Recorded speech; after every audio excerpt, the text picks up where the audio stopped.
저는 이제 비행만 좋아서 이제 했다가 항공사 조종사가 됐는데 이 호텔 생활, 저는 조금 뭔가 가족과 시간을 보내는 걸 중요시 여기는 사람이다 보니까 떨어져 지내야 되잖아요. 4일 동안. 거기서 오는 이 직업을 내가 선택한 게 맞나 생각이 한번 들었었죠. 초창기에는.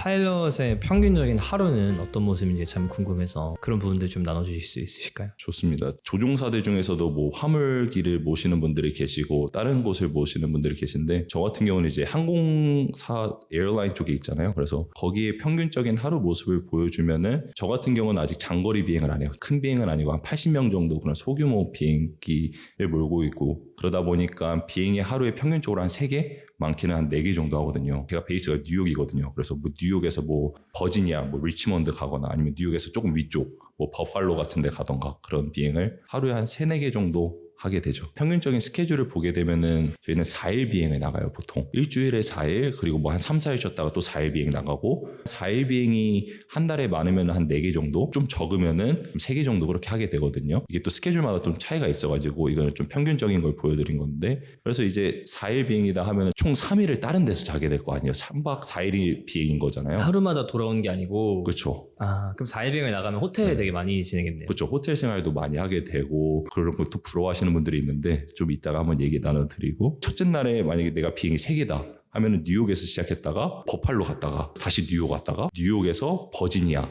뭐 리치먼드 가서 오늘은 거기서 자는 거죠. 그 다음날 캔자스에서 뭐 이렇게 시작하게 되죠. 그래서 잠자는 곳은 항상 베이스에서 다른 곳에서 자게 되고요. 그리고 이제 다시 마지막 돌아오는 최종 지점은 다시 뉴욕에서 끝나게 되는 거죠. 베이스에서. 사실 아까 이제 잠깐 호텔 생활 얘기를 하셨는데 거의 뭐 일주일에 3일씩 그것도 같은 호텔이 아닐 가능성이 크고 다른 호텔마다 계속 들어가서 체크인하고 뭐 하고 이럴 텐데 되게 다양한 도시들 돌아다닐 수 있을 것 같아서 재밌을 것 같긴 한데 사람들이 많이 부러워하더라고요. 아직은 저 같은 경우는 리저널 항공사 있잖아요. 나중에 이제 메이저 항공사 가고 이제 세계적으로 다른 나라에서 레이오버하게 될 경우에는 좋은 호텔을 준다고 하더라고요. 근데 저희는 아직 리저널 단계에 있으니까 운 좋게 좋은 호텔 받을 때도 있는데 그냥 괜찮은 호텔이거든요. 호텔마다 다 특징이 있고 매트리스도 너무 다르고 조금 불편한 경우도 있더라고요. 확실히 자기 침대가 제일 좋잖아요. 베개 들고 다니신 분도 계실 것 같아요. 있다고 하더라고요. 그래서 저도 이제는 알아봐야 되나. 맨날 베개를 반으로 접어서 자고 그러거든요.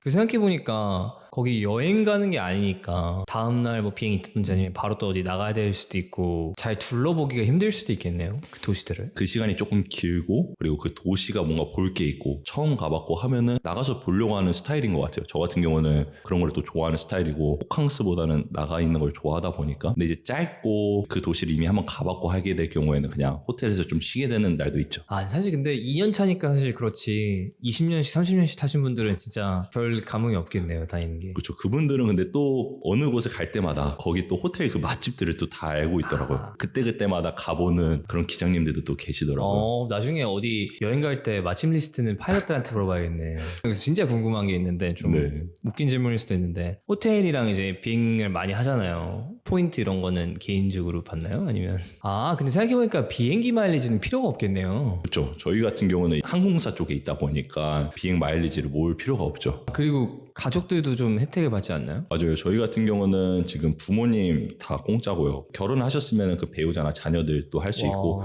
결혼을 안 하셨을 경우에는 동생들이나 아니면 형 누나들이나 그중에서 1명 넣어서 이용할 수 있어요. 국내 비행, 국제 비행 다 돼요? 다 돼요. 본인은 좋은 게 딱히 없겠지만 가족들이 좋다. 저희는 열심히 일하고 가족들은 열심히 놀러 다니고. 또 궁금한 거가 도대체 항공 칵핏에서는 어떤 일들이 일어나는지. 저는 이제 한국, 미국 왔다 갔다를 꽤 하니까 그럴 때마다 내내 앉아서 막 집중을 하고 있나? 열 몇 시간을? 그럴 건 너무 힘들 것 같은데 또 어디서 들으면은 뭐 크루즈 모드가 또 있다고도 하고 또 어디서 들으면은 뭐 새떼에 부딪히면 엄청 위험하다 막 이런 얘기도 하고 그래서 뭐 언제는 긴장을 좀 풀고 언제는 긴장을 하고 피하려고 하는 건 뭐고. 저희 같은 경우는 이제 리저널 항공사잖아요. 그러다 보니까 이제 그런 장거리 비행보다는 짧은 비행을 많이 하게 되는데 1시간 정도 비행을 하게 된다. 그러면 생각보다 바빠요. 사실 이륙과 착륙 시에 저희는 제일 집중을 해야 되고 짧은 거리다 보면은 저희가 이륙하자마자 내릴 공항의 기상 정보를 받아야 되고 그다음에 거기서 그 기상 정보를 갖고 어느 활주로를 내려야 되며 그리고 어떤 차트를 갖고 어떻게 서로 브리핑을 할 거고 그런 것들을 다 나눠야 되거든요 기장님들과. 그러니까 한 30분 뭐 1시간짜리 짧은 비행은 생각보다 바빠요. 안에서 뜨자마자 바로 다음 거 내리 준비해야 되는. 근데 이제 비행이 2시간 3시간 넘어가면은 그때는 이제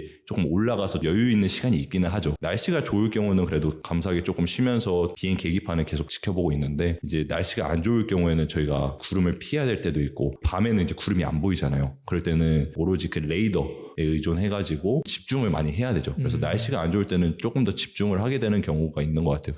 날씨 좋을 때는 구름을 그냥 지나가도 별 지장이 없나요? 구름 지나갈 때는 항상 터뷸런스가 조금 있는데 그게 구름의 심함의 정도에 따라서 달라지거든요. 날씨 좋은 날에 이렇게 구름 없을 때 그때는 이제 좀 편하게 비행을 하는데 항상 긴장을 해야죠. 어떤 상황이 일어날지 모르니까. 솔직하게 얘기를 해드리면은 연습을 좀 하고 싶다 하면은 수동 비행을 조금 더 많이 해요. 근데 이제 집중을 해야 되고 할 때는 오토파일럿을 조금 빨리 켜요. 그래서 이륙하고 몇 초 안 지나서 오토파일럿을 켜고 조금 더 비행 계기판에 집중하려고 하고 비행 절차에 집중하려고 하거든요. 그리고 이제 착륙하기 직전에 이제 풀어가지고 이제 랜딩을 하게 되는데 인상 깊었던 게 운전대를 잡으면은 집중을 해야 한다 생각을 했는데 오히려 그거보다 집중을 하기 위해서 안 잡는 경우가 많군요. 계기판 확인하고 이런 것들이 더 중요해서. 많은 분들이 조금 모르시는 부분도 있더라고요. 항상 기장님이 이륙 착륙 다 하시고 부기장님은 그냥 맨날 계기판만 보고 계시는 건가요? 하는데 그거는 아니고 미국 항공사에서는 다른 항공사는 제가 경험을 못 해봤기 때문에 크게 임무가 두 가지로 나뉘어져 있어요. 한 명은 비행하는 사람, 그걸 파일럿 플라잉이라고 하고요. 그 다음에 또 다른 사람은 그 계기판에 보면서 모니터링하는 사람, 관제사랑 계속 통신하는 사람을 파일럿 모니터링이라고 해요. 비행을 예를 들면 4개를 한다 하면은 첫 번째 비행은 이제 비행하시고 저는 이제 모니터링하고 두 번째 때는 이제 제가 비행하고 모니터링 하시고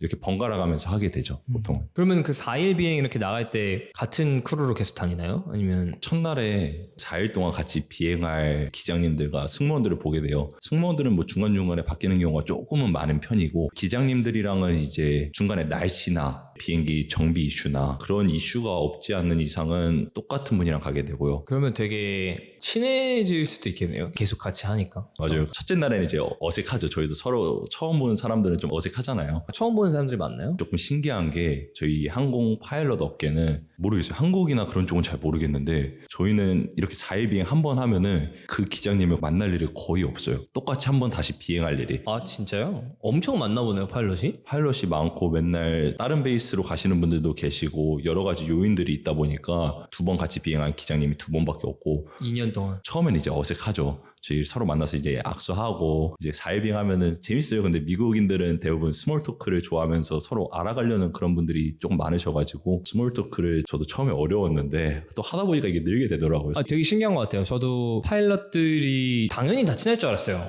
당연히 다 알고 서로 다 친하고 이럴 줄 알았는데 신기한 직업이다. 비행을 좋아해서 파일럿이 됐는데 다른 부분들 때문에 이 직업을 힘들어할 수도 있겠다라는 생각이 들더라고요. 그렇죠. 저도 옛날에는 비행기를 너무 좋아했고 공항 가는 걸 너무 좋아했고 저는 중학교 때 한국에서 있을 때 시험 끝나면 공항 갔었거든요. 공항철도 타고 공항 가서 비행기를 볼 정도로 비행기 보는 걸 너무 좋아했고 그런 것들을 생각을 못했었죠. 이제 호텔 생활이라든지 어쨌든 사회생활이잖아요. 이것도 기장님들과 승무원들이 서로 한 팀이 돼가지고 지내는 게. 그래서 이제 처음 왔을 때 많이 어려웠던 부분이 사실은 있어요. 저는 이제 비행만 좋아서 이제 했다가 항공사 조종사가 됐는데 이 호텔 생활 저는 조금 뭔가 가족과 시간을 보내는 걸 중요시 여기는 사람이다 보니까 떨어져 지내야 되잖아요. 4일 동안. 거기서 오는 이 직업을 내가 선택한 게 맞나 생각이 한번 들었었죠. 초창기에는. 내가 평생 꿈꿔왔던 꿈과는 현실과는 조금 달랐던 부분이 있었던 거네요. 그렇죠. 처음에는 비행만 너무 좋아서 했고 비행만 바라보고 이 파일럿이라는 그 책임감 왜 파일럿이 되고 싶었나 생각해 봤을 때 저는 승객들을 안전하게 모시고 그 책임감 있는 모습이 너무 멋져가지고 그걸 꿈꾸게 됐었거든요. 사실은 저는 원래 초등학교 때부터 파일럿이었어요. 항상 장래희망 촉잖아요. 쭉 고등학교 때까지 한 번도 바뀐 적이 없었고 사실 파일럿이 되고 싶었던 이유가 처음 비행기를 탔을 때 필리핀에 갔었을 때인데 엄청 비행기가 흔들렸었어요. 그때 이제 딱 안전하게 내릴 때 모든 승객들이 다 이렇게 박수를 엄청 크게 치는 거예요. 저는 그 어린 나이에 그게 좀 신기했었거든요. 진짜 장난 아니었나 보네 터뷸런스가. 저도 진짜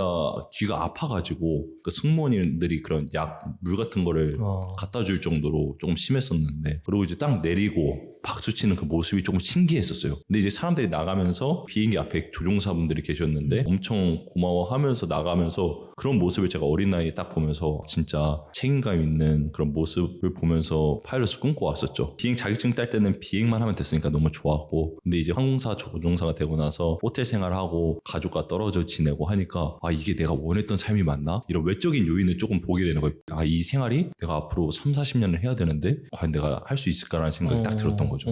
그걸 어떻게 극복하셨어요? 그게 한 3, 4개월 갔던 것 같아요. 그러면서 진짜 진지하게 고민해보고 시작하자마자? 네, 첫날에. 그리고 저는 제일 빡센 데서 비행을 시작했거든요. 첫 베이스가 뉴욕에서 베이스를 받다 보니까 유명한 데가 조금 있어요. 뉴욕이랑 뭐 시카고 그런 공항들 관제사들이 이제 조금만 틀리면 예민해지고 이런 커뮤니케이션, 의사소통에 있어서도 엄청 집중해야 되는 곳이다 보니까 그랬었는데 한 3, 4개월 지나고 나서 이제 저희는 비행 랜딩한 사람이 끝나고 조종석 문 밖에 나와가지고 인사를 해요. 승객들한테 오늘 좋은 하루 되세요 이렇게 인사를 하는데 그때가 이제 조금 털뷰런스가 심했던 날이었고 좀 이제 랜딩하기가 제가 조금 힘들었었던 게 바람이 많이 불었었거든요. 근데 아무튼 안전하게 이제 랜딩하고 그때가 또 밤이었고 저도 지쳤을 때였는데 갑자기 어떤 할머니 분이 저를 손을 잡으면서 진짜 너무 고맙다고 저 덕분에 안전하게 왔다고 이렇게 딱 하는데 그때가 그 제가 옛날에 파일럿을 꿈꿨을 때 그 모습 있잖아요. 비행기 내리면서 그 봤던 그 파일럿의 그 진짜 동경했던 그 모습이랑 딱 겹치면서 아 내가 이래서 파일럿을 하고 싶었지 그러면서 힘이 나더라고요. 힘들지만 이런 부분 내가 희생해서 정말 승객들을 안전하게 모실 수 있고 책임감 그런 있는 모습 그런 힘으로 버티면서 해야겠다. 그때 이제 생각하는 그 관점이 좀 달랐던 것 같아요. 아 내가 이걸 어떻게 하면 30년 40년 버틸 수 있을까 이런 힘든 생각만 했는데 긍정적인 생각으로 바뀌었던 것 같아요. 가끔 이제 일하다 보면은 어떤 일이든 어느 정도 매너리즘에 빠지게 되고 반복적인 일 하게 되고 이런 상황에서 되게 힘들어지는 경우들이 많은 것 같은데 사실 뭐 항상 모든 경우가 그런 건 아니지만 잘 풀린 경우에는 내가 하고 싶은 일을 하고 있는 거잖아요. 근데 그 애초에 생각한 이유가 있었을 거고 그렇게 하고 싶었던 이유. 근데 그거를 피부에 와닿게 해줄 수 있는 그런 행동들을 최대한 많이 전략적으로 배치해봐도 좋겠다. 지칠 것 같으면은 꼭 항상 그렇게 좀 나가가지고 사람들이랑 좀 더 인사를 하고 왜 이 길을 선택했지라는 생각을 계속 리마인드 하는 게 참 좋을 것 같다는 생각이 드네요. 맞아요. 저도 까먹고 지냈던 것 같아요. 그때는 이제 트레이닝 끝나고 너무 힘들었었고 체력적으로 비행에만 집중을 했었고 앞으로 어떻게 해나가야 되지 그런 외적인 요소에만 집중을 했었는데 내가 이 비행을 왜 하고 싶었지 다시 돌이켜봤을 때 거기서 이제 힘을 얻을 수 있었던 것 같아요.